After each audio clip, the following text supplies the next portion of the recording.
Hello friends, welcome back to my YouTube channel. Today I am Gauransh Bhardwaj and we are going to discuss the second test match day 4 between New Zealand and South Africa. But before moving to my content, I would like to request you all to please like, share, subscribe and comment on my YouTube channel. Now, if I had to describe this day in one word, I would say it is a South African day. It is a South African day. Now, let me explain as to why I am saying that it is a South African day. Because there is throughout the day, the touring team, the visitors were dominant. That is, the Proteas, the South Africans were dominant throughout the day, starting from that partnership of Mulder and Verena. They started on a right note. They started on 140 for 5 and they stretched the target. They stretched the partnership to 78 runs without taking undue risk. They were playing safe. They were playing within themselves, not chasing the ball. They were playing good defensive strokes. Whenever width was provided, they were scoring runs square of the wicket. So they were playing the waiting game, or they were playing to pounce on the Kiwi bowlers' mistakes. Now that Kiwi bowlers were sort of out of the game by that sort of partnership, and by the end of this session, somehow Kyle Jamieson's extra bounce and good line around that off stump got the wicket of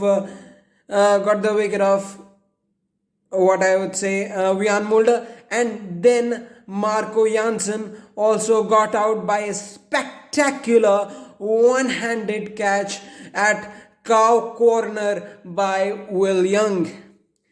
They lost 2 wickets, but in that session they scored at a not so sedately, but maintaining that they do not lose further wickets. Now in the second session, when Kagiso Rabada joined Verena, he was off to a blitz. The same plan was applied in the New Zealand innings when the previous day New Zealand came out all guns blazing in the second session to collect good runs, because by the start of the second session their lead was already over 303. Their lead was the South Africans, and now they were looking to gather as many runs as possible, because they have to give a chance to New Zealand to bat, and they have to give themselves a chance to take 10 wickets, because give themselves a time to take New Zealand's 10 wickets.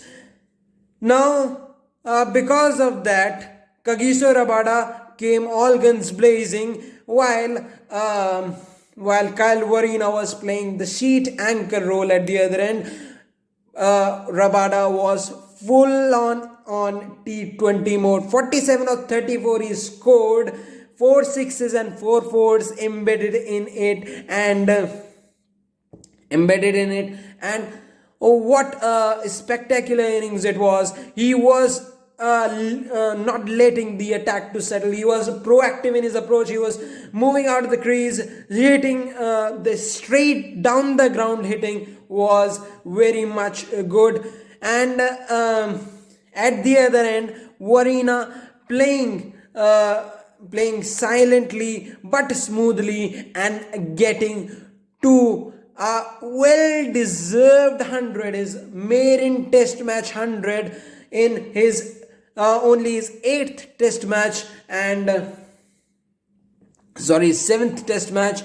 Only in his 7th test match he got to his maiden test century, and it was because of that man innings and late blitz from Kagiso Rabada that New Zealand were pushed round the corner from the South Africans. They because of those innings, they set a target of 426 for the Kiwis, which is going to be a hard ask because they batted for 2 sessions of this day, and New Zealand now only have 4 sessions to chase down 426. As this task seemed impossible, they would have been planning to stick around for day 5 and session 3rd of day 4, but it was Rabada again who was raker in chief, and it was him who triggered the wickets of the New Zealand top order. The New Zealand openers were gone with one run between them. Tom Latham gone for 1 run and Will Young gone for naught. So it was a great day for Kagiso Rabada, a 47 while batting and 2 wickets while bowling in his only first spell, and he also got his 5-wicket haul in the first innings. So he has been the leader of attack, and he is proving why he is one of the ICC best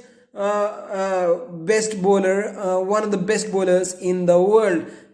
Now 2 wickets were fallen in quick succession, and everyone was talking about Keshav Maharaj because they haven't seen a sign of spin in the New Zealand attack because there hasn't been one. So every commentator, every analyst, every cricket pundit sitting there was eagerly waiting for Keshav Maharaj, how Keshav Maharaj performed in this match, and he performed brilliantly. He is again very accurate with his line and lengths.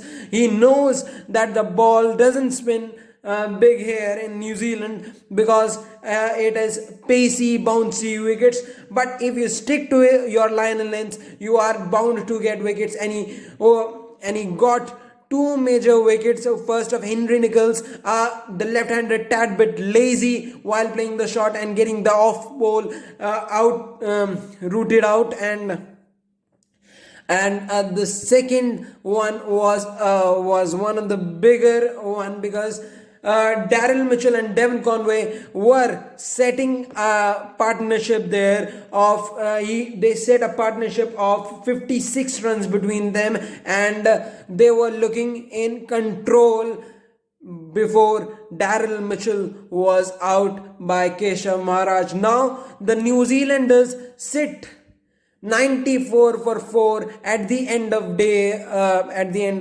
day 4, is still needing in excess of 350. Now 350 on the last day is impossible, so what New Zealand have to do is to stick around day 5 to settle for a draw, and what South Africa needs to win, what South Africa do have to work around to win and level the series is to take 6 New Zealand wickets and level the series 1-1. And this South African side has shown great signs of bounce back ability in the recent past. They were 1-0 down in that India series. They came back stronger, and they can. So South Africa are way ahead in this test match.